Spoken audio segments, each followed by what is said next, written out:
The storm that raged over Obsidian Peak wasn't just a storm.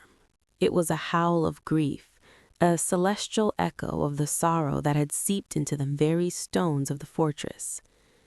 Rain lashed against the ancient black granite walls, a frantic percussion trying to drown out the other sound, the sound that haunted the halls. It was a thin, desperate wail, the sound of a soul in torment. King Kalen Vance stood motionless before the floor-to-ceiling window of his study. In his hand, a glass of whiskey sat untouched, the ice long melted. He was a mountain of a man, his frame carved from a lifetime of war and rule. He was the Iron Wolf, the alpha who had forged a dozen fractured pacts into the unbreakable Northern Alliance through sheer will and, when necessary, terrifying force. His name alone could silence a battlefield.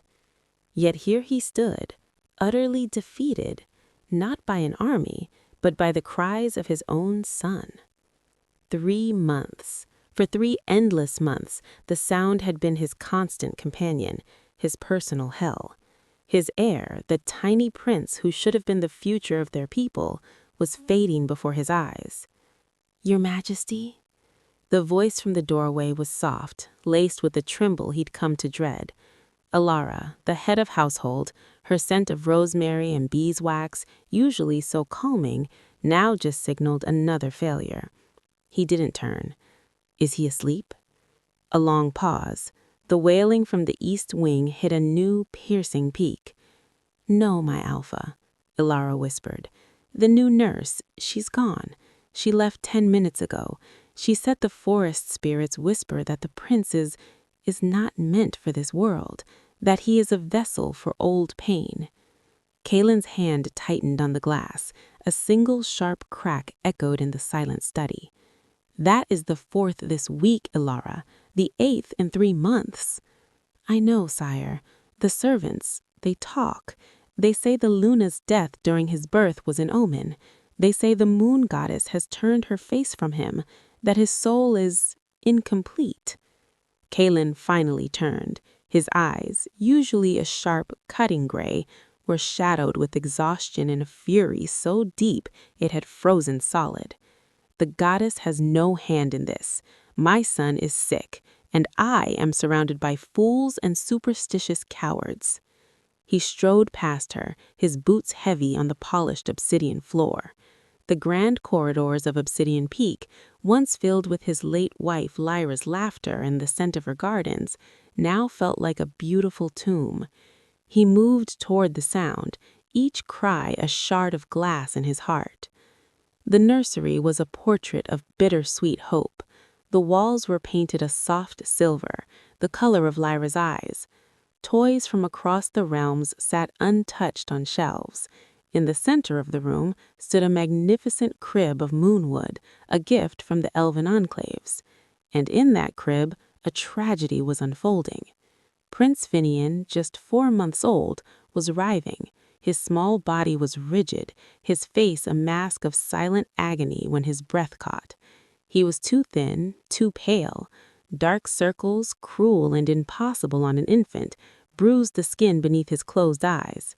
Kalen approached, his warrior's hands that had wielded swords and broken shields, hovering uselessly over his child. He was terrified to touch him, terrified his own brutal strength would be the final straw. "Hush, little warrior," Kalen murmured, his voice rough with unshed tears. "Please fight this." But Finian only cried harder, a raw, ragged sound that spoke of a pain too deep for words. "We need someone, now," Kalen growled, his gaze sweeping the empty nurse's chair. "Sire, it's past midnight. The last agency said they have no one willing to come. The rumors, they've spread. They say the Alpha's brief has poisoned the very air, that the fortress is haunted. I don't care about rumors." Kalen's roar shook a delicate mobile above the crib. "Find me someone, anyone. I do not care if she is a rogue from the wilds, a human from the city, or a stray pup from the gutter. If she can walk in this room and hold him without running, hire her. offer her a kingdom's ransom. Just find her. 5 miles down the mountain, in the muddy, rain-swept border town of Last Hope, a young woman was fighting her own losing battle. Soraya's world was the cramped interior of a rusted van, the heater long dead, and the persistent ping of her phone, a digital death knell. The notification glowed in the dark. Final notice, Havenwood Care Facility, payment overdue, discharge proceedings commence in 48 hours. A sob caught in her throat, sharp and painful. Her grandmother, Ilara, her namesake, her only family, was fading in a different way. Her mind, clouded with time, was retreating to a past Soraya couldn't follow. The care facility was her only safety. Without it, Soraya couldn't finish the thought. She was an Omega.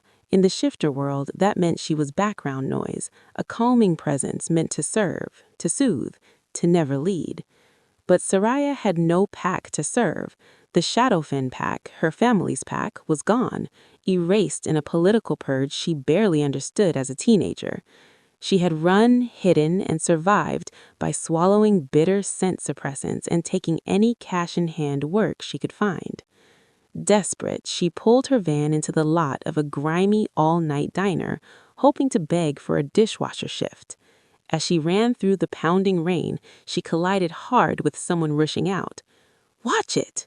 a woman snapped, clutching a suitcase. She wore a crisp, now soiled nurse's uniform, her face pale with something more than the cold. "I'm so sorry, Soraya began. "If you're looking for work, don't," the woman spat, her eyes wide with genuine fear. She pointed a shaking finger up the treacherous road toward the distant, brooding silhouette of Obsidian Peak, lit occasionally by lightning.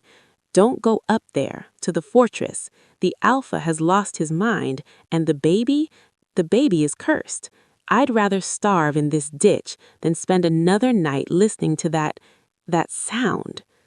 The woman hurled herself into an auto cart, which sputtered away into the downpour.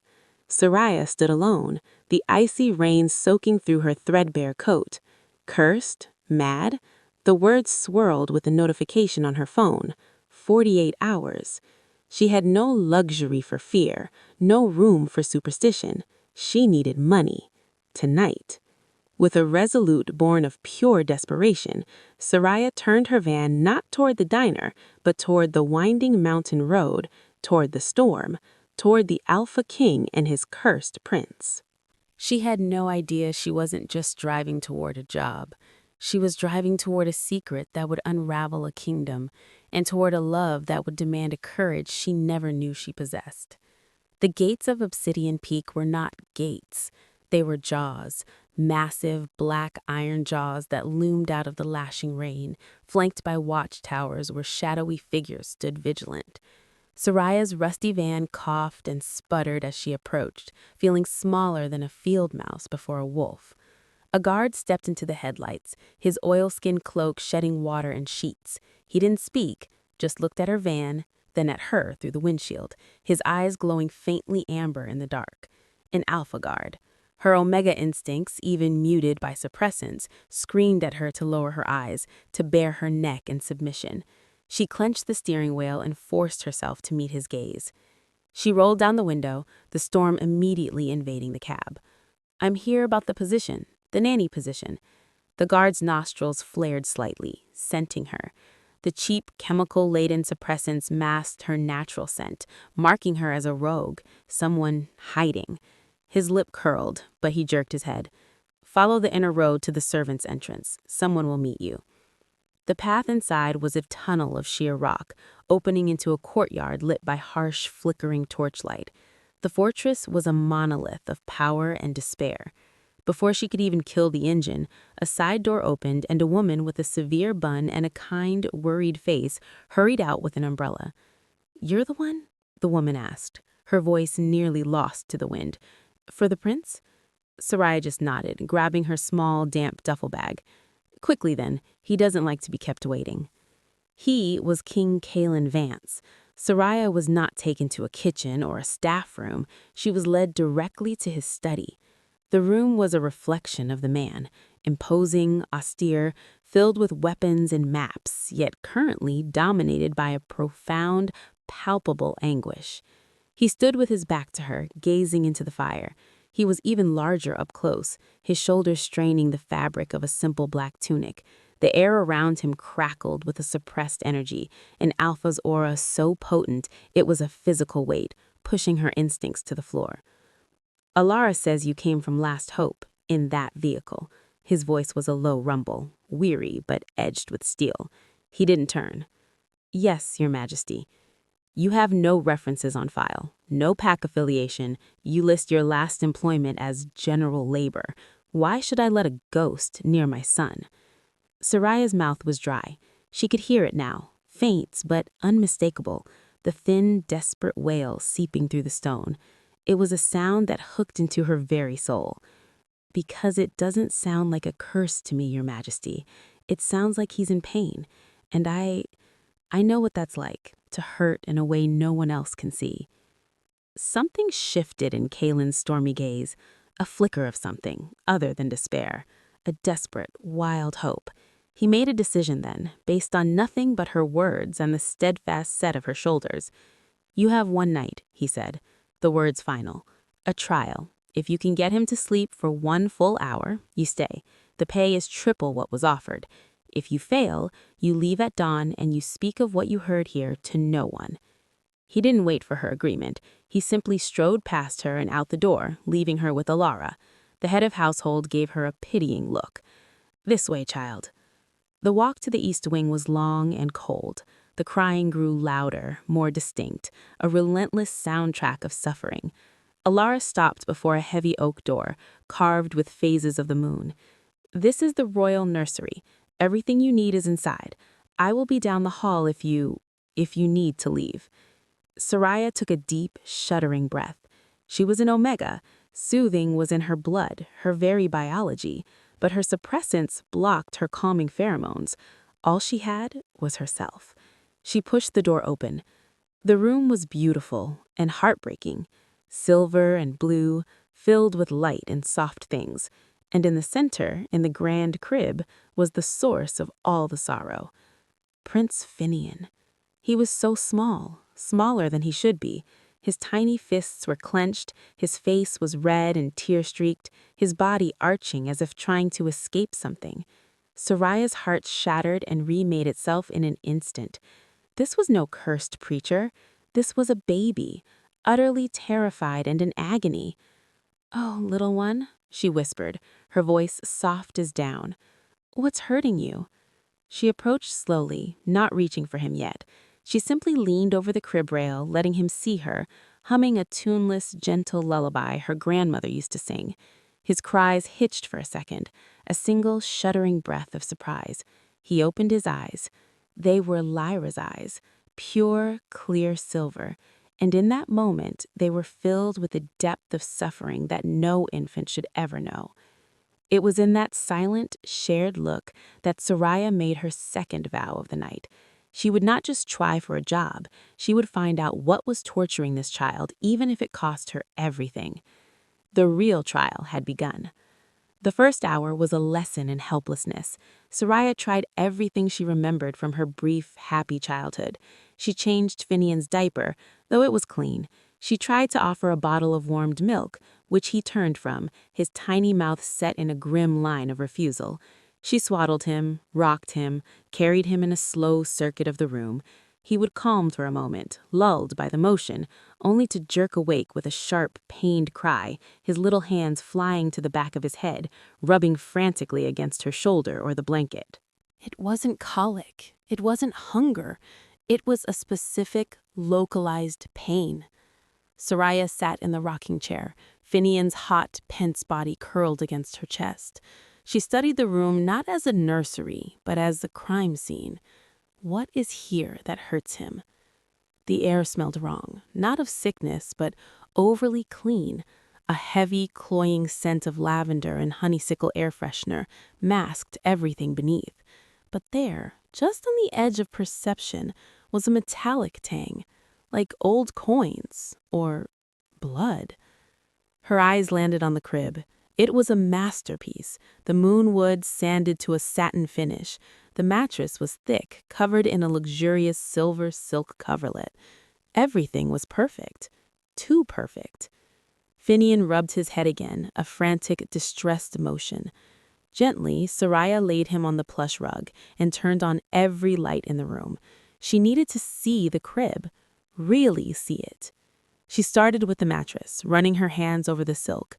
Smooth, soft. She pressed down. It yielded comfortably. She pressed harder, digging her fingers into the spot where his little head would rest. A sharp, stinging pain jabbed her fingertip. Ow! She yanked her hand back. A perfect bead of blood welled up. There was nothing visible on the silk. No pin, no stray needle. Heart now pounding a war drum in her chest, Soraya looked at Finian, who was watching her with those ancient silver eyes. "It's here, isn't it?" she whispered. "The pain is in the bed." She knew she could be thrown out for this, for destroying royal property, but the image of her grandmother's face and the feeling of Finian's silent suffering overruled all caution. She fetched a small pair of embroidery scissors from a sewing basket. With meticulous care, she snipped the delicate threads holding the silk coverlet to the mattress. She peeled it back. Underneath was a waterproof protector. She cut that too, her hands steady despite the tremor of fear. And then she saw it. It wasn't a flaw. It was a masterpiece of malice. Woven into the very core of the mattress, invisible unless you were looking from beneath, was a fine, intricate mesh. But it wasn't thread.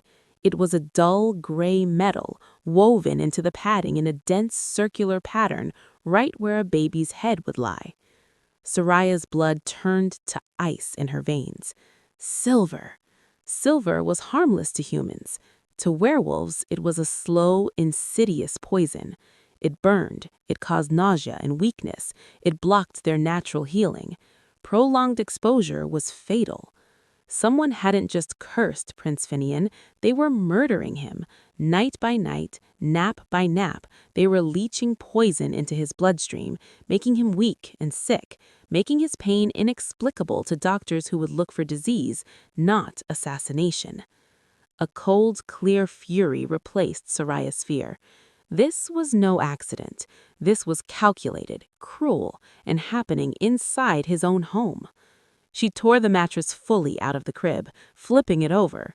There, taped neatly to the underside of the wooden base, was a small, black plastic device with a single tiny green light, a high-frequency emitter. She'd seen similar ones used to deter pests. A sound too high for human ears, but for a wolf pup with hearing 100 times more sensitive, it would be a constant piercing shriek in his mind, denying him any peace, any rest, shattering his nervous system. Poison and torture, a two-pronged attack designed to look like a wasting sickness, a tragic failure to thrive. Soraya was shaking, but it wasn't from fear anymore, it was from rage. She looked at Finian, who had gone quiet, simply watching her as if he knew she had found the source of his monsters. "I see it," she told him, her voice trembling with emotion. "I see what they did. I won't let them hurt you anymore." Just then, the door handle turned. Soraya froze, the ruined mattress at her feet, the scissors in her hand, the evidence of treason laid bare. The door opened. It wasn't King Kalin. It was a woman of breathtaking elegance, her hair a waterfall of icy platinum, her gown a cascade of emerald silk. Lady Seraphine, the late queen's younger sister, the woman who had taken over the household management after Lyra's death. Her beautiful face was a mask of serene concern that didn't touch her cold blue eyes. Those eyes took in the scene, Soraya, the slashed bedding, the exposed silver mesh, and finally Soraya's face. The serene mask shattered. For a heartbeat, the only sound was the storm outside and Finian's soft, ragged breathing. Lady Seraphine's cold eyes swept from the shredded mattress to the scissors in Soraya's hand, and finally to Soraya's face. The concern melted away, revealing something razor-sharp and venomous. "You filthy little gutter rat," Seraphine hissed, her voice a low, deadly contrast to her elegant appearance. She stepped fully into the room and closed the door behind her. The soft click of the lock was the loudest sound Soraya had ever heard. "What have you done?" Seraphine whispered, taking a step closer. Her scent, previously a light floral perfume, now carried the sharp, acrid tang of wolfsbane and panic. "I found what was making him sick," Soraya said, forcing her voice not to tremble. She shifted slightly, putting herself between the woman and Finian, who was still on the rug. "Found?" Seraphine let out a brittle, humorless laugh. "You destroyed the heir's bed. You've exposed him to allergens and who knows what else with your vandalism." Her eyes flicked to the silver mesh, and a flicker of pure panic crossed her features before being smothered by fury. "You're clearly hysterical. An unstable omega offers suppressants, seeing threats in shadows." "It's silver," Soraya stated, pointing, "and that's a sonic emitter. This wasn't a shadow. This was an attack." Seraphine's composure snapped. "You know nothing," she spat, closing the distance between them in a swift, graceful movement that was profoundly unnerving. "You are a nobody, a ghost, and ghosts are easy to make disappear." From a hidden pocket in her gown, Seraphine drew out a small, ornate vial filled with a murky green liquid.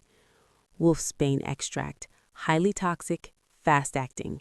You are going to give the prince his tonic," Seraphine said, her voice dripping with false sweetness.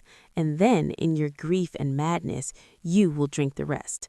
A tragic end for a tragic girl, overwhelmed by the cursed child." Saria's mind raced. She was an omega. Her body screamed to submit, to obey the higher-ranking wolf. But her heart, her newfound fury for Finian, roared louder.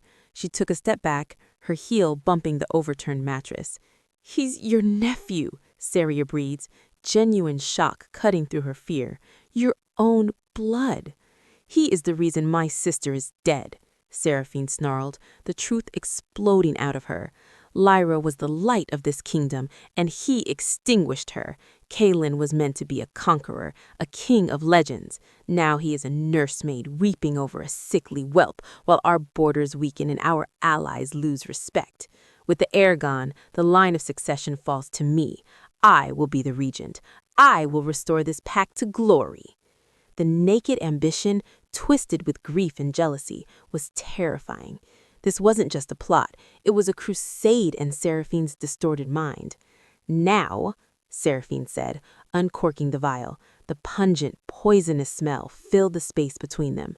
"Give him to me." "No." The word was quiet, but absolute.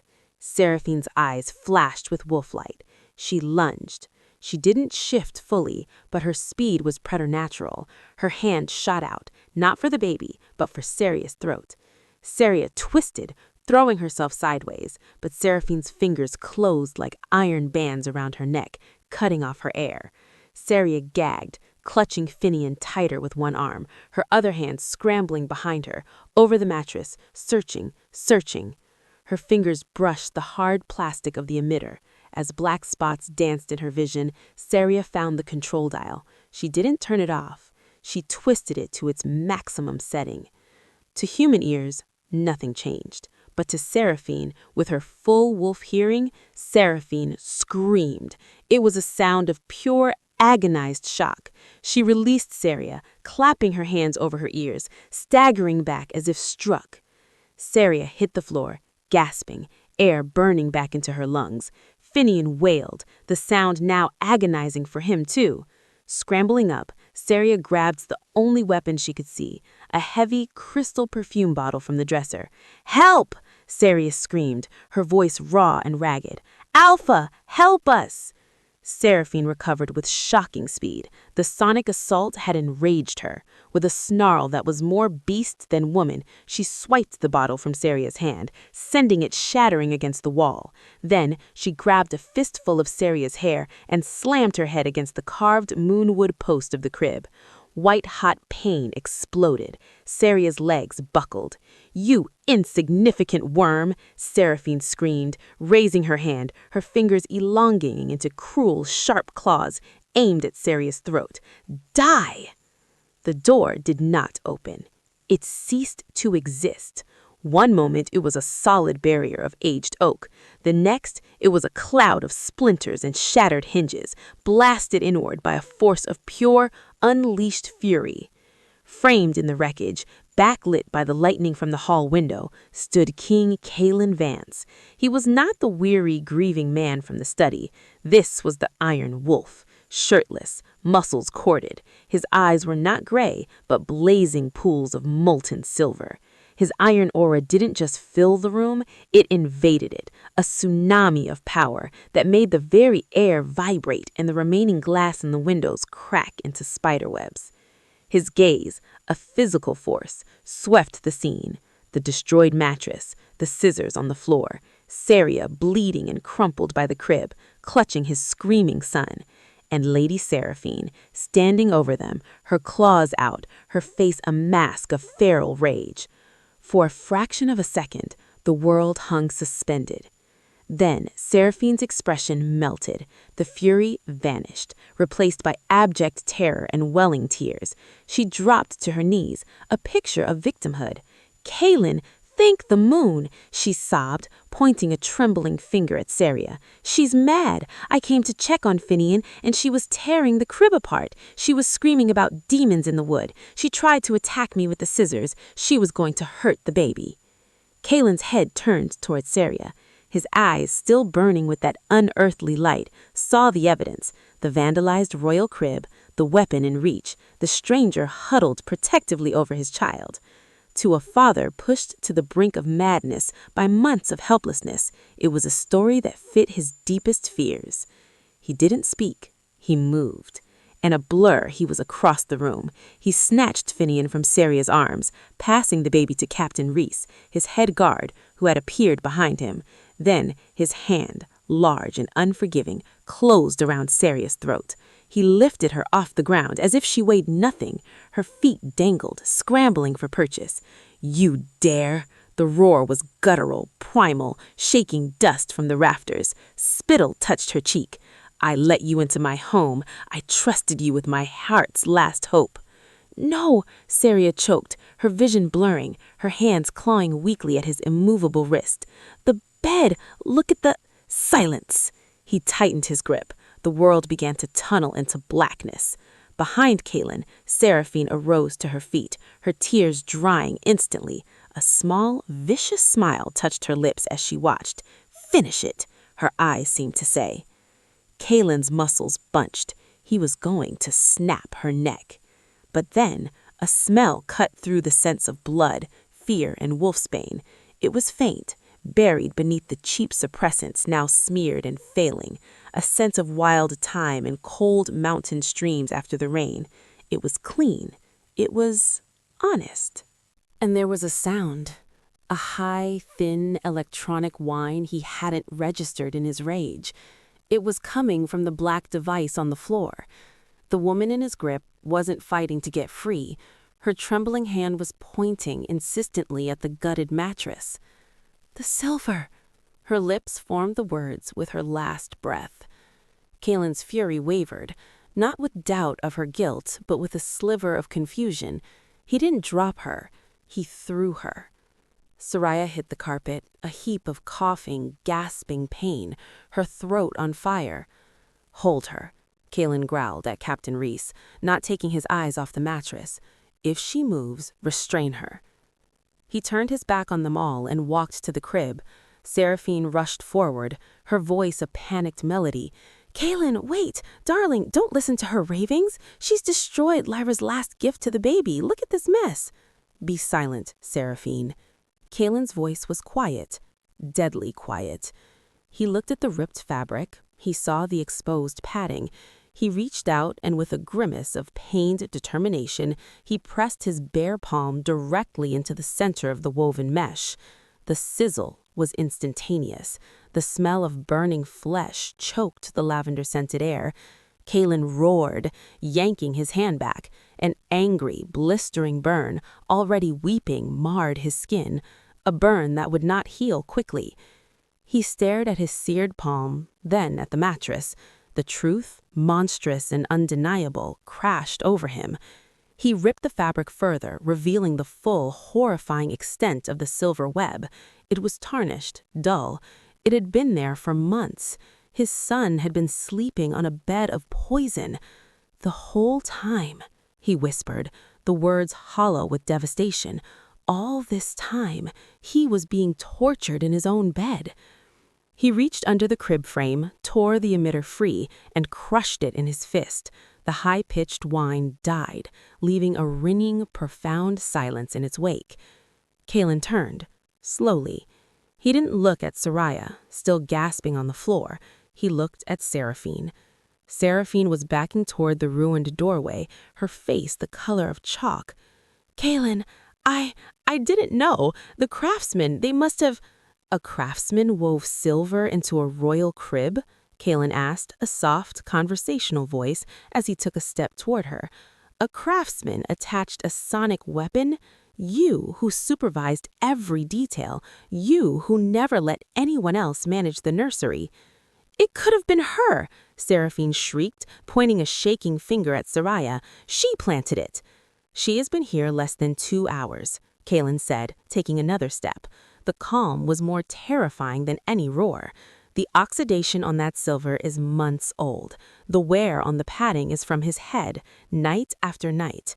He was right in front of her now. "You," he said, the word a condemnation. "You tortured him. My son. A baby." The dam broke. "He killed Lyra!" Seraphine screamed, all pretense gone, her face contorted with hatred and grief. "He destroyed our family. You were meant to be a king of iron, and he made you weak. I did what you were too broken to do. I was saving this pack." Kalen didn't strike her. He didn't give her the warrior's death she might have expected. He simply looked at her as if she were a stranger, something vile he'd found on his boot. "Captain Reese," he said, his voice empty. "Yes, my alpha. Take Lady Seraphine to the granite cells, the lowest level, the one the sun never touches." "Kalen, you can't!" Seraphine screamed as 2 guards seized her arms. "If she speaks," Kalen added, turning his back on her, "gag her." Her screams and curses faded down the hall as she was dragged away, leaving behind a shattered room and a shattered king. Kalen stood amid the wreckage of the nursery, the ruins of his trust, the ashes of a betrayal so deep it felt like a mortal wound. He looked at his burned hand. He looked at the empty, poisoned crib. Then he turned to the corner. Soraya was struggling to sit up, one hand pressed to the bleeding gash on her head, the other to her bruised throat. She looked at the king of the north, the most fearsome wolf alive, and saw not a ruler, but a man whose world had just been obliterated a second time. She expected his wrath to turn on her next. Instead, the alpha wolf king crossed the room, and he knelt. The mighty Alpha King went down on one knee on the floor in front of a homeless Omega. He reached out his uninjured hand, his fingers trembling slightly, and gently brushed her hair back from the wound on her temple. His touch was astonishingly soft. "You saved him," he whispered, his voice raw with an emotion too vast to name. Soraya blinked, stunned into silence. "No." He shook his head, silver eyes glistening.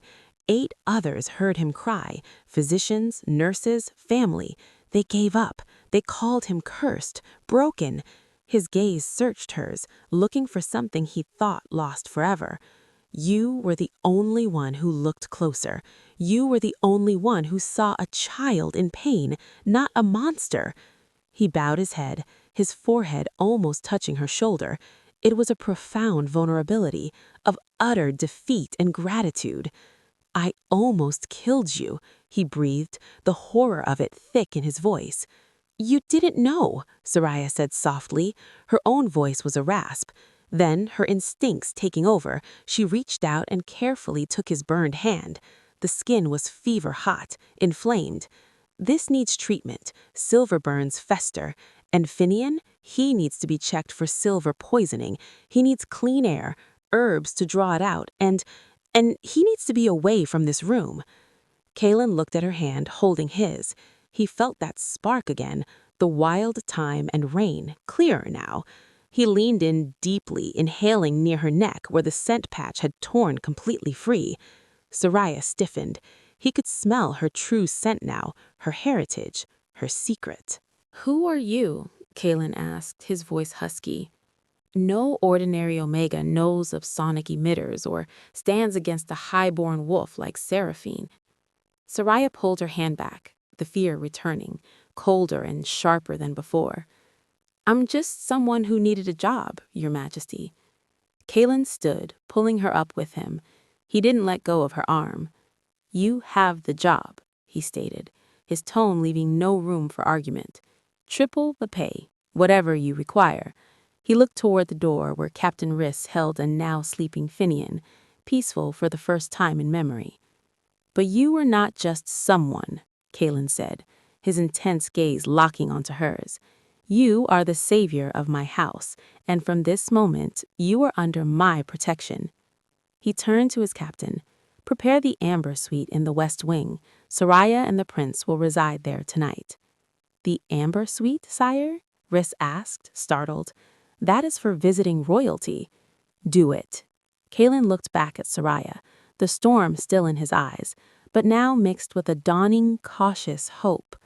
"We have much to discuss, but first, let's heal my son." As Soraya walked beside the Alpha King out of the ruined nursery, she felt the oppressive darkness of Obsidian Peak begin to lift, but a colder chill settled in her own heart. She had survived the Viper, but if the king ever discovered who she truly was, the daughter of the traitor he had executed, his protection would turn to execution. The deeper danger was only just beginning. The Amber Suite was not a room, it was a realm. Sunlight, forbidden to the lower granite cells where Seraphine now resided, poured through vast arched windows, catching motes of dust that glittered like gold. The walls were warm cream stone, the furniture elegant but comfortable. A fire crackled in a hearth large enough to stand in. It was a place of peace and light, a stark contrast to the gilded gloom of the poisoned nursery. Soraya stood in the center of the sitting room, feeling more out of place than ever. The borrowed dress from a kindly maid felt alien against her skin, too soft, too clean. Finian slept in a simple, clean bassinet by the fire, his breathing deep and even for the first time in his short life. The silence was a physical presence, profound and almost sacred after the months of relentless crying. King Kalen stood by the window, his bandaged hand resting on the sill. He had changed into a clean tunic, but the shadows under his eyes remained, etched by a betrayal deeper than any battle wound. "He ate," Soraya said softly, breaking the quiet. "Not much, but he kept it down. I bathed the rash on his head with a calming herbal soak. The redness is already fading." Kalen turned. He looked at his son, a small, peaceful bundle, and then at the woman who had given him back that peace. His gaze was no longer the blazing fury of the nursery, nor the deadened despair of his study. It was intense, searching, and layered with a gratitude so immense it bordered on awe. "You have done in a few hours what my entire court could not do in months," he said, his voice low. He took a step closer. In the intimate space of the suite, the alpha aura was not oppressive, but a warm, steady hum of power. It called to something in Soraya's blood, something her suppressants could not completely mute. The mate pull. It was a low, resonant thrum in her chest, terrifying and undeniable. She looked away, focusing on smoothing the blanket in the bassinet. He just needed the pain to stop. "He needed someone with the courage to see the truth," Kalen countered. He moved to stand beside her, looking down at Finian. Up close, Soraya could see the fine lines of exhaustion on his face, the silver threads just beginning at his temples. He was not just a king, he was a man who had carried an unbearable weight alone for too long. "Your scent," he murmured, almost to himself. He leaned in slightly. "It's clearer now. Wild thyme and ice melt from the high peaks. It's a western scent." Soraya's heart clenched into a frozen knot. the Western Territories, where the Shadowfen pack had roamed, where her father had ruled before Kaelin crushed his rebellion. "My parents traveled," she lied swiftly, the words tasting like ash. "We moved with the seasons." Kaelin's storm-gray eyes held hers. He was a predator, a hunter. He knew the cadence of a lie. But before he could question her further, a firm, impatient knock sounded at the suite's outer door. "Enter," Kaelin called, his voice shifting back to the tone of command. The door opened to admit not a servant, but 3 men. They wore the somber, richly embroidered robes of the Pack Council. The leader was an older wolf with a face like weathered stone and eyes the color of flint, Lord Alistair, Seraphine's uncle and the head of the council. "Your Majesty," Alistair said, bowing stiffly. His gaze swept over Soraya with open, icy disdain before returning to the king. "We have been informed of the events in the nursery and of Lady Seraphine's arrest. These are grave allegations." "They are not allegations," Kaelin said, his tone flat. "They are fact. She poisoned the air. The evidence is irrefutable." "Evidence presented by whom?" Alistair asked smoothly, his flinty eyes sliding back to Soraya. "By this individual? A rogue with no pack, no lineage, found in the gutter? For all we know, she planted the device herself to sow discord and ingratiate herself with you." Soraya's heart clenched into a frozen knot. The blood drained from her face. "Watch your tongue, Alistair," Kaelin growled, a hint of the Iron Wolf returning. "I am safeguarding the crown, sire," Alistair retorted, his voice rising. "Protocol is clear. Any wolf in direct, unsupervised care of the royal heir must be vetted and approved by the council. A full background check, a bloodline verification." He took a step forward, his scent, old parchment and bitter politics filling the space. "We must know whose blood runs in her veins. We cannot allow a potential threat, a wolf with questionable loyalties, to have such influence." A blood test. Soraya's world tilted. A simple DNA analysis would light up like a beacon, revealing her as Soraya of Shadowfen, daughter of the executed traitor Alpha Killian. "She is under my personal protection," Kaelin stated, his voice final. "There will be no test." "The law demands it, King Kaelin," Alistair pressed, with a shrewd glint in his eye. He had backed the king into a corner. "Article 4 of the Pack Charter. Unless, of course," he let the pause hang, heavy and manipulative, "unless you intend to claim her as your mate. A mate's loyalty is assumed, her place by your side unquestioned. She would be exempt from all vetting." The silence in the amber suite became absolute. The crackle of the fire was the only sound. Kaelin looked from Alistair's smug face to Soraya's terrified one. He saw the council's play. They wanted Seraphine freed, or at least they wanted to remove the inconvenient nobody who had uncovered her plot. If he refused the test, he looked weak, lawless. If he accepted, Soraya would be exposed and condemned. But the mate claim, that was permanent, binding, sacred. It was a declaration before the moon goddess and the entire pack. It was not a card to be played lightly. Soraya's mind screamed, "No, no, no." This would tie her to him irrevocably. It would make the eventual discovery of her identity a catastrophe of unimaginable scale. Kaelin's jaw tightened. He saw her panic, misinterpreting it as fear of commitment, not fear of exposure. His wolf stirred, the mate bonds urging him to protect, to claim. The political calculation and the primal instinct aligned in a single decisive path. "Very well," Kaelin said, his voice ringing with authority. "Cancel the test." Alistair blinked, confused. "Sire, I must insist." "You will attend the full moon gathering tomorrow night," Kaelin announced, his eyes never leaving Soraya's. "All of you. I will make my intentions clear to the entire pack then." He turned his head slowly to pin Alistair with a look that promised violence. "Now, get out." The councilman retreated, Alistair's face mottled with suppressed fury. The door closed with a soft, definitive click. Soraya found her voice, a thin thread of sound. You can't. You don't mean that. It's a trick. You don't even know me. It is the only way to keep you safe from them, Kalen said, his expression unreadable, and the only way to keep you near my son. He took a step closer, his intensity overwhelming. Unless there is a reason you cannot stand by my side, Soraya. Unless you have something to hide. Her heart hammered against her ribs like a trapped bird. She saw the suspicion flicker in his eyes, the hunter sensing his prey's fear. To deny it now would only cement his doubts. No, she whispered, the lie tasting like poison. Nothing. A ghost of a smile, hard and resolved, touched Kalen's lips. Good. Then tomorrow you will stand beside me not as a maid, but as a queen. The day of the full moon gathering passed in a blur of surreal preparation.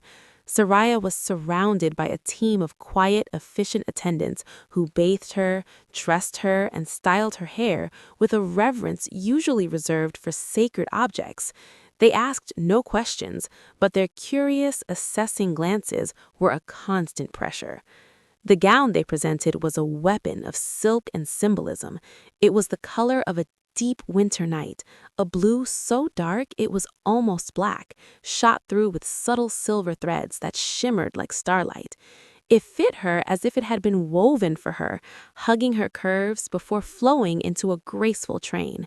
Her hair was swept up, exposing the long line of her neck, a vulnerability and a statement. Around her throat, they placed a necklace of raw moonlight crystals, the traditional betrothal gift of an alpha. Looking in the mirror, Soraya did not see herself. She saw a pawn being dressed for sacrifice, draped in the colors of a pack that had destroyed her own. Finian, thriving in the calm of the amber suite, gurgled in the arms of a trusted guard nurse.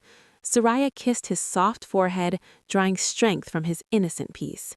I'm doing this for you, she whispered, her promise as much a plea as a statement. When the time came, a solemn Captain Reese arrived to escort her. The king awaits you at the top of the grand stair, my lady, he said, his formal tone acknowledging her new, precarious status. The grand hall of Obsidian Peak was a cavern of glittering danger. Hundreds of the most powerful wolves of the Northern Alliance were there, a sea of velvet, silk, jewels, and watchful, predatory eyes. The air thrummed with politics, old rivalries, and a thick, buzzing curiosity. The rumors had flown fast. The cursed prince, the imprisoned Lady Seraphine, and the mysterious rogue Omega, who was the cause of all of it. Soraya stood at the top of the sweeping staircase, her legs trembling. Below, the crowd fell silent, every face turning up to look at her. She saw curiosity, hostility, envy, and outright disgust. Then Kalen was beside her. He wore formal black, a silver torque around his neck, his king's crown, a simple band of iron and moonstone, on his brow. He looked regal, formidable, and impossibly remote. But when he offered her his arm, his touch was firm, steadying. Breathe, he murmured, his voice for her alone. They're just wolves, and you have faced a viper already. Together they descended. The music began again, a stately processional. Kalen led her to the center of the marble floor, and without a word, swept her into the opening dance. He was a strong, confident lead, and for a few moments the world narrowed to the space between them, to the pressure of his hand on her back, the solid strength of his presence. You are thinking so loudly it echoes, he said softly, his eyes searching her face. What troubles you? This, all of it. It's a lie. You don't want me. You need a shield. His steps never faltered. He said, his voice low and rough, when I look at you, the storm inside me quiets. Since Lyra died, I've been drowning in darkness.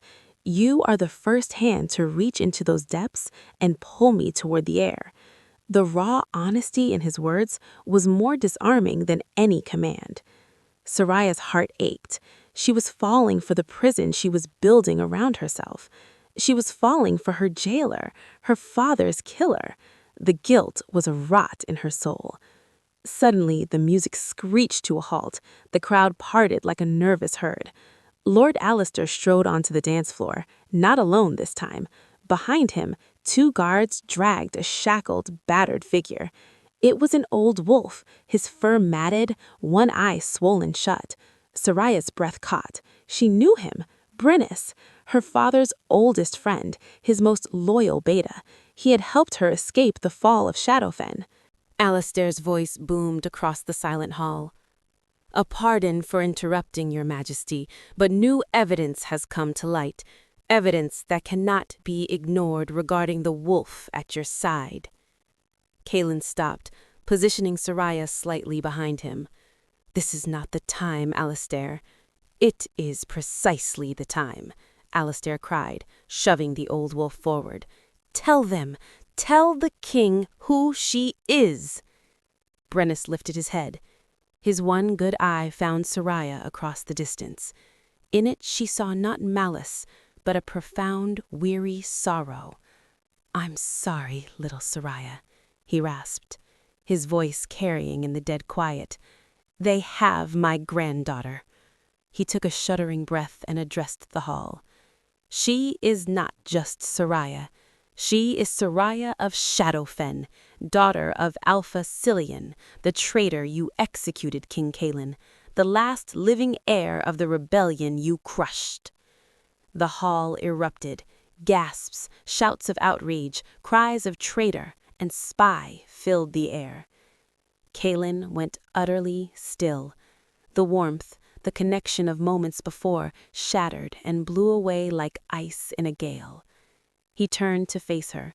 The face she saw was not her Kaelin, not the grieving father or the tentative protector.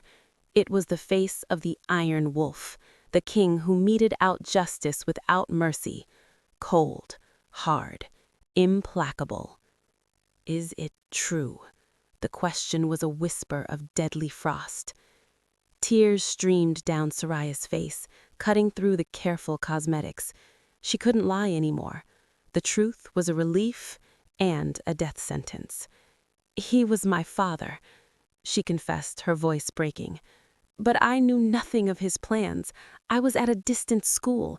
I never wanted war. I only ever wanted to survive." "You lied to me." The betrayal in his voice was worse than any anger. "You lied as you held my son. You are the daughter of the man who tried to murder me in my bed." "And I saved your son," she cried out, desperation giving her strength. "If I wanted you dead, I would have let Seraphine win. I saved Finian because I love him. My blood doesn't define my heart." "But it defines the law," Lord Alistair shouted triumphantly. "The penalty for a Shadowfen wolf returning to these lands is death. You executed the father, King Kaelin. The law demands you finish it. Spare her, and you show every enemy that treason is forgiven if the traitor is pleasing enough." The crowd's murmur was a rising tide of agreement. The pressure was a vice around the throne. Kaelin looked at Soraya, at her violet gold eyes, so like her father's in shape, but so different in spirit. His wolf howled in agonized conflict within him. "Mate! Mine!" But the king's duty roared louder. Justice, law, king. Slowly, ceremonially, Kaelin drew the long, silver-edged dagger from his belt. The metal gleamed wickedly under the chandeliers. He took a step toward her. "Kaelin, please," Soraya whispered, backing up until she felt the cold marble of a pillar against her back. "It's still me." Kaelin raised the dagger. His hand was steady. His eyes were dead. "Soraya of Shadowfen, for the crimes of your bloodline and for deception against the crown." He lunged. Soraya closed her eyes. The sound was not of tearing flesh, but of shattering stone. A deafening clang reverberated through the hall, followed by a spray of marble chips. Soraya's eyes flew open. Kaelin had not stabbed her. He had driven the dagger with all his strength into the floor at his own feet, burying it to the hilt in the stone, mere inches from Lord Alistair's boots. The councilman jumped back with a yelp. In the stunned silence, Kaelin turned, his chest heaving. He addressed the hall, his voice raw but carrying to every corner. "She is Soraya of Shadowfen, daughter of a traitor." He paused, letting the words hang. "And she is also the woman who saved the heir to this throne when my own kin was poisoning him. She is the one who saw truth where you all saw a curse." He walked back to Soraya, who stood frozen against the pillar. He didn't pull her behind him. He took her hand, rough and firm, and pulled her to stand squarely at his side, as an equal. "I burned Shadowfen to the ground," Kaelin announced, his gaze sweeping over the hostile crowd. "I executed Cillian. The debt of the father was paid in blood and ash. His crimes died with him." He tightened his grip on Soraya. "This woman is not her father. Her courage is her own. Her heart is her own." He looked down at Soraya, his stormy eyes blazing with a fierce, defiant light. "And as of this moment, under the witness of the full moon, I claim her as my mate." Chaos. Absolute uproarious chaos. Shouts of approval mixed with roars of outrage. But before Alistair could rally his dissent, a new sound cut through the din, a frantic, terrified scream from the hall's main entrance. Ilara, the head of household, stumbled through the doors, her disheveled apron stained, not from food, but from dark, wet blood. "Your Majesty!" she screamed, her voice raw with terror. She collapsed to her knees. "The dungeon! The granite cells!" Kaelin was across the room in an instant, Soraya forgotten for the moment. "What? Speak!" "An explosion," Ilara sobbed. "They blew out the outer wall. Guards are dead." Kaelin's face went white. "Seraphine?" "Gone," Ilara wailed. And they took him. They took Prince Finian." The words were a physical blow to the entire gathering. The political scheming, the shock of Soraya's identity, all of it evaporated in the face of this primal calamity. The heir was gone. Kaelin stood like a man turned to stone. His son, his only light, stolen. "Alistair!" The king's roar shook the very foundations. He grabbed the councilman, hauling him up by his robes. "Where is she? You spoke for her. You defended her. Where?" I don't know. I swear," Alistair stammered, genuine fear in his eyes now. "She's insane, Kaelin. If she has the boy, she'll kill him just to hurt you." In the midst of the panic, a clear, calm voice cut through the din. "She won't kill him yet." Everyone turned. Soraya had stepped away from the pillar. The tears were gone from her face, replaced with a cold, focused intensity.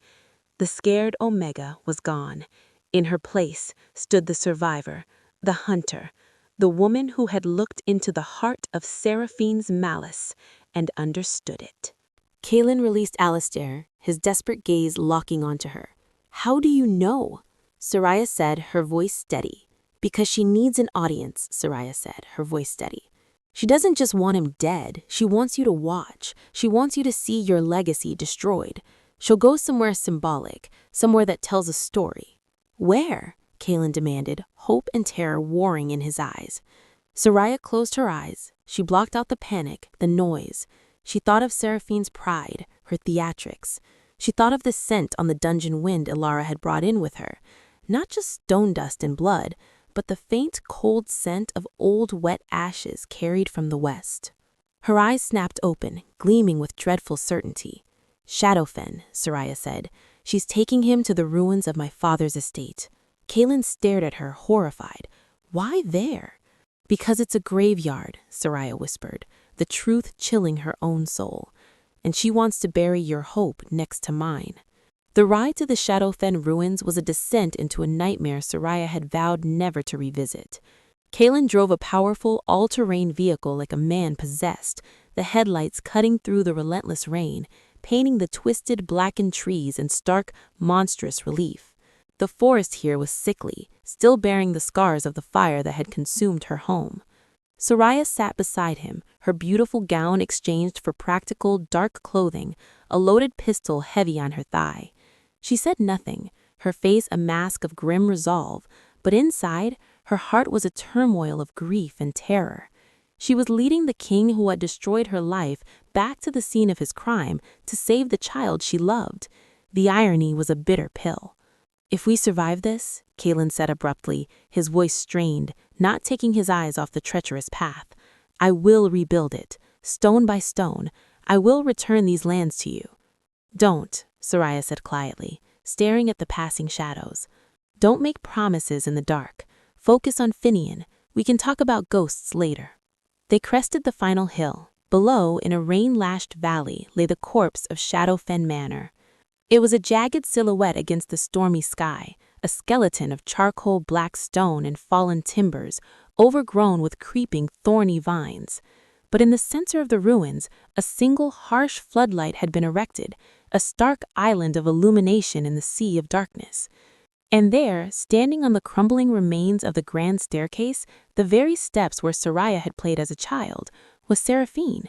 She looked like a vengeful spirit. Her platinum hair was wild, her fine dress torn and mud-spattered. In her arms, she clutched a bundle. Around her, a ring of a dozen rough-looking rogue wolves stood guard, their eyes gleaming in the dark. Kalen skidded the vehicle to a halt 100 yards away. "I'll draw the guards. You know this land. Get to Finian." "She'll drop him the moment she sees you move toward her," Soraya said, her mind clicking into a cold, strategic gear. She needs a distraction from an unexpected direction.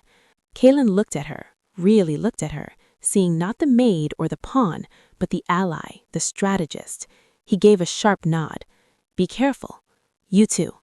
Soraya slipped out into the torrential rain and vanished into the ink-black shadows of the ruins. This was her terrain. She knew every collapsed wall, every hidden servant cellar, every forgotten servant's passage. She moved like a ghost, her passage silent, her scent masked by the rain and the pervasive smell of old sorrow. Kalen stepped into the light, his hands raised. "Seraphine!" His roar challenged the thunder. "It's over! Let him go!" Seraphine's laugh was a shrill, unhinged sound. "The mighty king comes to the graveyard he made. Do you remember this place, Kalen? Do you remember the screams? Now you will hear your own sons." "This is between us," Kalen shouted, walking slowly forward. The rogue guard snarled, stepping into his path. "Let the child go and you can face me." "I am facing you," she shrieked. "I am winning. Look at this. Your legacy ends here in the dirt of the traitor you slew." Kalen didn't break stride. He shifted. It wasn't a transformation. It was an eruption. One moment a man, the next a massive midnight black wolf, alpha power radiating from him in visible waves. The fight was brutal and swift. He was a tempest of fang and claw, a father's rage given bestial form. He tore through the mercenaries, but for every one that fell, Seraphine took a step backward towards the jagged edge of the collapsed floor that led to the flooded, debris-strewn basement below. "Stay back!" she screamed, holding the bundle out over the abyss. Finian's terrified wail carried on the wind. Kalen froze, mid-leap over a fallen enemy. He shifted back to human form, bare and bleeding in the rain, 10 feet away. He sank to his knees, his defiance crumbling. "Please," he begged, the word ripped from his soul. "Take the throne, take everything, just give me my son." "It's too late for bargains," Seraphine spat, her eyes gleaming with mad triumph. "I want you to hurt. I want you to break. I want you to kneel in the ashes of your enemy and watch your future die." She raised the bundle high, preparing to hurl it into the black pit. Kalen roared, a sound of pure, helpless agony. Behind Seraphine, the rain-slicked, charred floorboards shifted silently. A heavy cellar door, disguised by years of grime and overgrowth, lifted from the secret tunnel. Soraya rose from the secret tunnel like a specter from the earth, directly behind the madwoman. She had no gun. It had been lost in the dark, tight passage. She had only her hands, her will, and a love for a child that was stronger than any fear. "Hey, Seraphine!" Soraya shouted. Seraphine spun, shock distorting her face. In that split second of distraction, Soraya lunged. She didn't go for the baby. She threw her entire body into a tackle, hitting Seraphine square in the back. The two women crashed on the wet, unstable stone. The bundle flew from Seraphine's grasp, arcing through the air towards the gaping hole. "No!" Kaylin screamed, surging forward. Soraya scrambled, ignoring Seraphine's claws raking across her shoulder.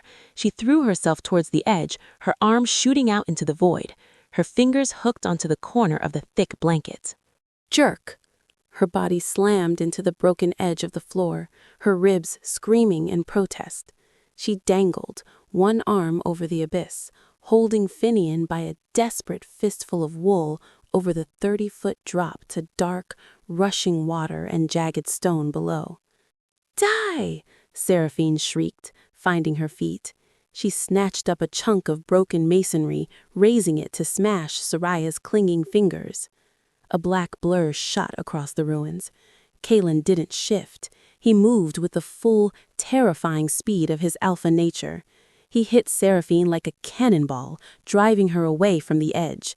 They tumbled across the rubble in a snarling tangle. Soraya's grip was slipping. The wool was wet. Finian's weight was pulling him free. She couldn't hold on. "Soraya! Hold on!"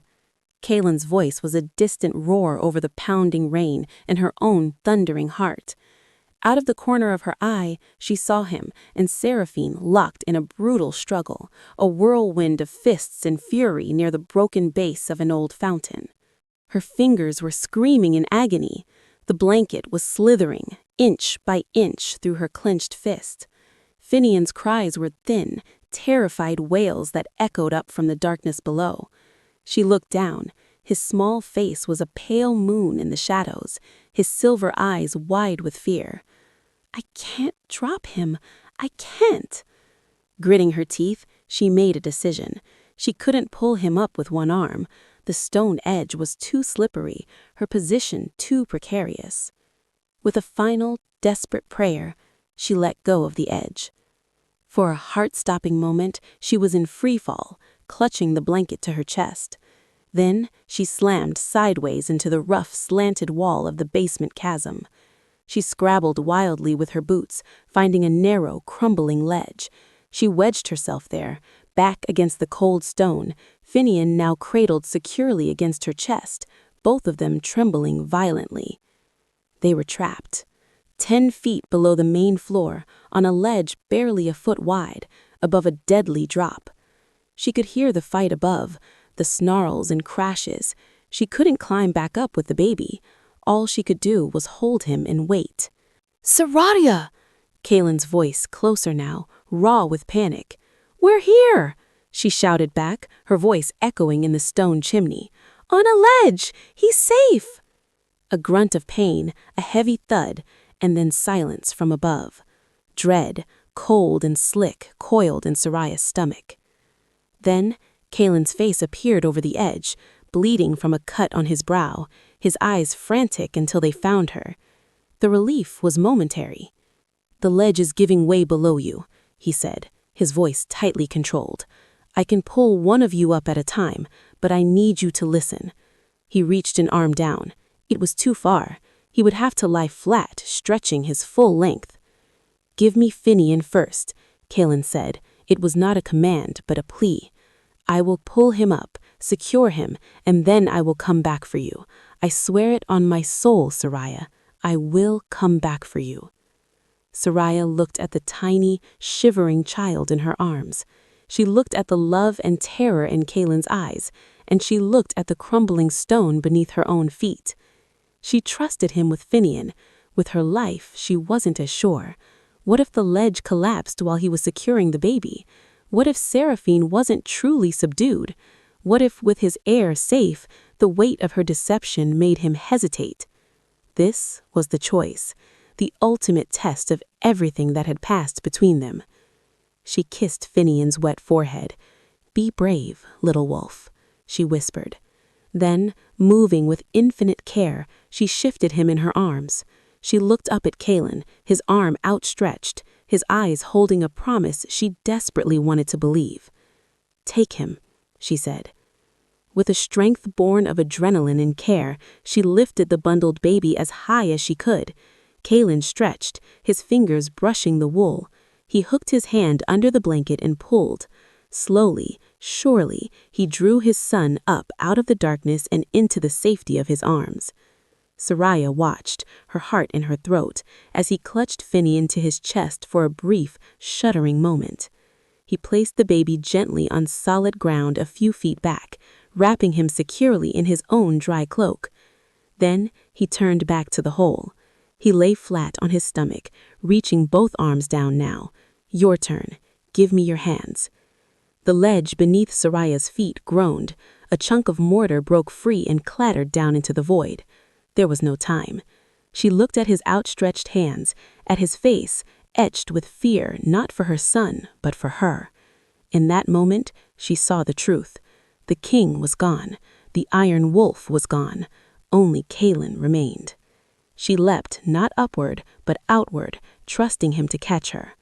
His hands clamped around her forearms like iron manacles. With a mighty heave, he hauled her up and out of the pit. They tumbled together onto the wet stone, a tangle of limbs and gasped breaths.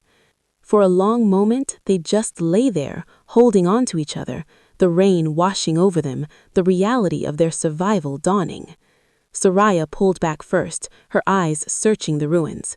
"Seraphine?" Kalen pointed a short distance away.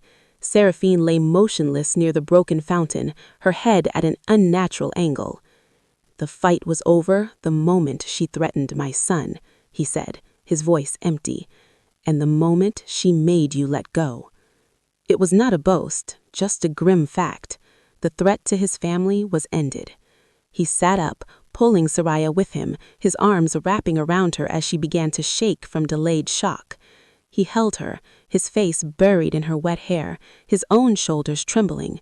They stayed like that, two broken souls in a field of ashes, holding the fragile, breathing future between them. The storm, as if acknowledging the end of the battle, began to ease. The rain softened to a drizzle. Kalen finally pulled back, his hands cradling her face. His eyes, gray and stormy and alive, searched hers. "You gave him to me," he whispered, awe in his voice. "You trusted me with him, even after everything." "You came back," she breathed. "I will always come back for you," he vowed, the words a solemn oath. "Mate." The word hung between them, no longer a political ploy, but a truth forged in fire and choice. He didn't kiss her, he simply pressed his forehead to hers, a gesture of bonding, of shared breath and spirit, more intimate than any kiss. In that touch, Soraya felt the last of her walls crumble. The lies were burned away. All that remained was the raw, terrifying, beautiful truth. They had faced the viper and the abyss, and they had not fallen. The return to Obsidian Peak was nothing like the departure. There was no frantic speed, no desperate silence. They moved slowly, a somber procession in the gray light of dawn. Kalen drove, one arm cradling a sleeping, exhausted Finian against his chest.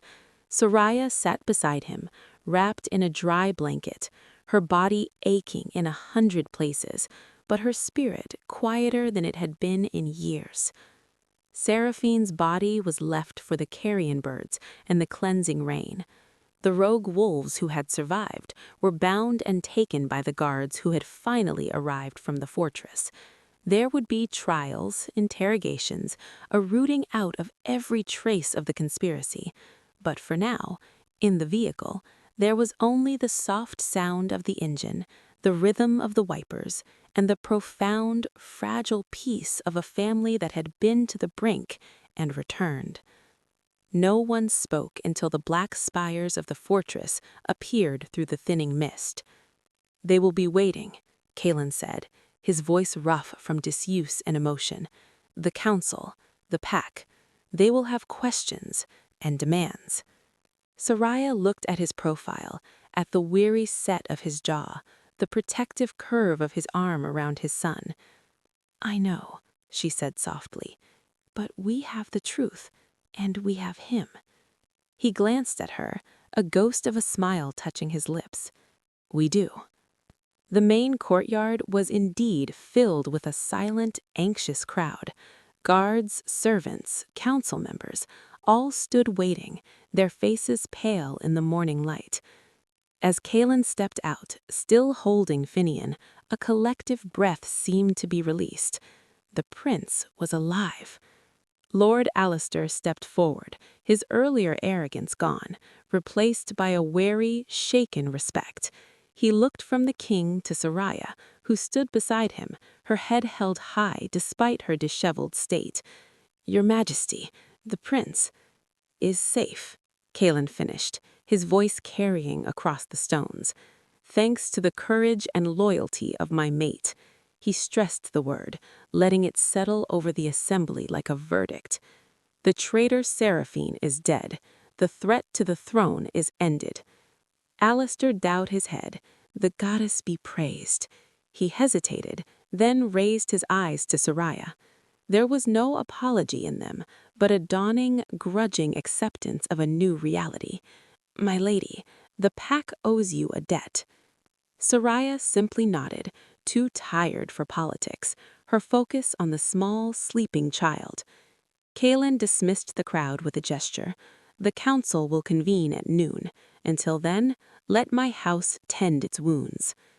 Inside, the fortress felt different.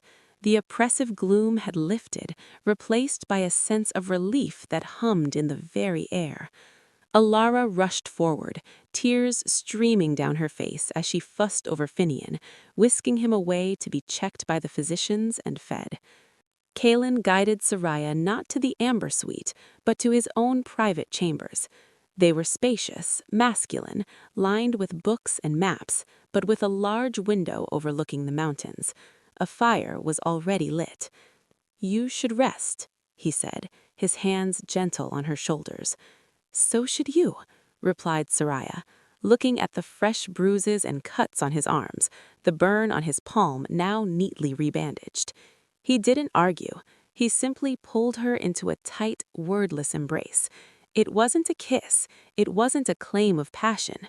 It was an anchor, a holding on. She buried her face in his chest, breathing in his scent of pine and snow and safety, and for the first time, she didn't feel like an imposter. She felt like she was home. When they parted, he led her to a deep armchair by the fire and brought her a cup of sweet, hot tea. He sat on the hearthrug at her feet, his head leaning back against her knee. The silence was companionable, full of things that didn't need to be said yet. "I meant what I said," he began quietly, staring into the flames. "About rebuilding Shadowfen. It won't bring your father back. It won't erase what I did. But it can be a place of life again. A school, as you said. A sanctuary for those with no pack. In your name." Soraya's throat tightened. It was a monumental gesture, an attempt at atonement that acknowledged the past without being bound by it. "I would like that. Not for me, for the memory of those who were just loyal, for a future that's better." He turned his head to look up at her, his gray eyes soft. "And for us, what does the future hold for us, Soraya?" The question hung in the air. The mate bond between them was a living thing now, a golden thread spun in the crucible of crisis. But bonds could be accepted or rejected. She placed her hand on his hair, her fingers threading through the dark strands. "I'm not Lyra," she said softly. "I know," he said, catching her hand and pressing a kiss to her palm, a gesture of reverence. "I loved Lyra. She was my heart's companion. But you are my heart's fortress. You stood when everything else fell. You are my strength, Soraya, my equal, not a replacement, but a new beginning. Tears welled in her eyes. This was the forgiveness she hadn't dared to hope for, the understanding she craved. "I was so afraid to tell you." "I was too blind to see," he admitted. "I saw a shadow fen and thought only of war. You taught me to look closer." He shifted, kneeling before her, taking both her hands in his, the posture of a supplicant, not a king. "Soraya of Shadowfen, will you be my mate? Not for politics, not for protection, but for me. Will you rule beside me, heal this pack with me, raise our son with me?" Our son. The words unlocked the last chamber of her heart. "Yes," she breathed, the word a vow. "Yes, Kaelin, I will." He didn't kiss her. He stood and pulled her to her feet, then wrapped her in an embrace so complete it felt like a merging of souls. They stood like that before the fire, two wounded warriors who had found peace in each other's arms, as the sun finally broke through the clouds and painted the room in gold. The noon council meeting was a formality. Kaelin entered the chamber with Soraya at his side, Finian content in her arms. He presented the facts of Seraphine's plot and her end. He announced his official, irrevocable mate claim before the moon goddess. He declared the rebuilding of the Shadowfen lands as a project of royal reconciliation. Lord Alistair, seeing the united front, the healthy air, and the will of his king, offered no further opposition. The council ratified Soraya's position as the alpha female of the Northern Alliance. That night, a simple, solemn ceremony was held under the newly cleared starry sky on the highest balcony of Obsidian Peak. No grand ball, just the pack elders, the trusted guard, and Ilara holding a wide-eyed Finian. Kaelin and Soraya stood facing each other. They spoke the ancient vows, their voices steady under the moon. They exchanged not rings, but tokens. He gave her a simple, polished riverstone from the stream where she'd first shown Finian to the sun. She gave him a newly forged iron nail, symbolizing the rebuilding to come. As the final words were spoken, a howl rose from the guards, a chorus of acceptance and joy. It was answered from the forests below, a song of the wild welcoming a new queen. Kaelin cupped her face, his thumb brushing her cheek. "My queen," he whispered, his eyes shining. "My king," she replied, her heart full to bursting. They turned together to face their pack, their future, their family, bathed in moonlight. The storm was over. The dawn had come. 6 moons later, Obsidian Peak had been transformed. It was no longer a fortress of grief, but a stronghold of vibrant, bustling life. The shadows had been chased away by laughter and purpose. In the royal nursery, a new, airy room in the sun-drenched west wing, Soraya sat in a rocking chair. This crib was simple, made of unstained oak, its mattress stuffed with sweet-smelling herbs and checked for poison daily by the queen herself. Inside, a chubby, bright-eyed Finian babbled, reaching for a sunbeam that danced on the wall. He was a picture of health, his silver eyes full of mischief, his laughter the most treasured sound in the kingdom. The door opened softly, and Kaelin entered. He wore no crown today, wore no official robes. He wore simple trousers and a linen shirt, sleeves rolled up, a smudge of dirt on his cheek. Soraya smiled. "How goes the rebuilding?"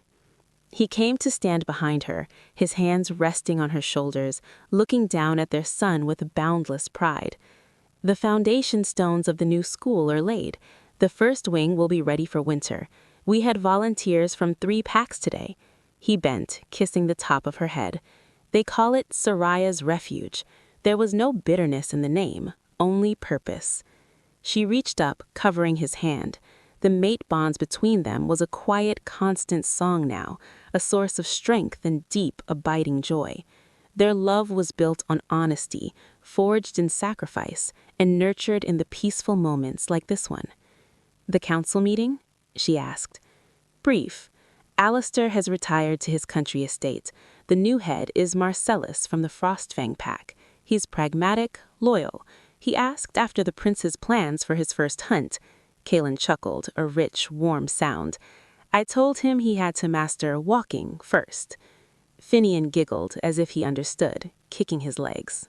Kalen moved to crouched by the crib, extending a finger which the baby gripped with surprising strength. He has his mother's grip, he said, his voice soft. And his father's stubbornness, Soraya added fondly. They stayed like that for a long moment, a perfect tableau of domestic bliss that seemed a miracle after all they had endured. Later, as dusk painted the sky in shades of lavender and rose, they walked together on the high battlements. Below them, the kingdom spread out, peaceful and secure. In the distance, the first lights of the rebuilding effort at Shadowfen twinkled like earth-bound stars. Do you ever think about it? Soraya asked softly, leaning into his side. How different it all could have been. Every day, Kaling said, his arm tightening around her. If you had looked away, if you had been too afraid to look closer, I would have lost everything. He turned her to face him, his expression solemn in the twilight. You didn't just save our son, Soraya. You saved me. You pulled me out of the darkness and showed me that love isn't a weakness for a king. It's his greatest strength. Tears of happiness pricked her eyes. She had come to this mountain as a desperate, lonely Omega, hiding a painful past. She had found not just a job, but a purpose. Not just a child to care for, but a son to love. Not just a king to serve, but a partner, a mate, a love that had healed her own broken places. I was lost too, she confessed, running from my name, from my history. You gave me a new one. Not by erasing the old, but by helping me build something new upon it. You gave me a family. He kissed her forehead, a seal of his promise. And you are the heart of it. That night, under a full moon that seemed to smile down upon them, they held a small, joyful feast in the great hall. It was not for dignitaries, but for the pack, the guards, the cooks, the stable hands, the healers. People laughed, music played, and for the first time in living memory, Obsidian Peak felt like a true home. As the festivities wound down, Soraya stood with Finian asleep on her shoulder, watching Kalen speak easily with a young guard, clapping him on the back. He was a king respected, not just feared, a father adored, a mate beloved. Alara came to her side, her eyes misty. You've done it, my dear. You've brought the spring back to this old stone. Soraya smiled, looking around the hall filled with light and life. We all did, together. Eventually, they retired to their chambers. Finian slept soundly in his adjoining room, watched over by a loyal nurse. Soraya stood by the window, looking at the moonlit peaks. Kalen came up behind her, wrapping his arms around her waist, resting his chin on her shoulder. Happy? He murmured. She leaned back into his solid warmth, covering his arms with hers. More than I ever dreamed possible.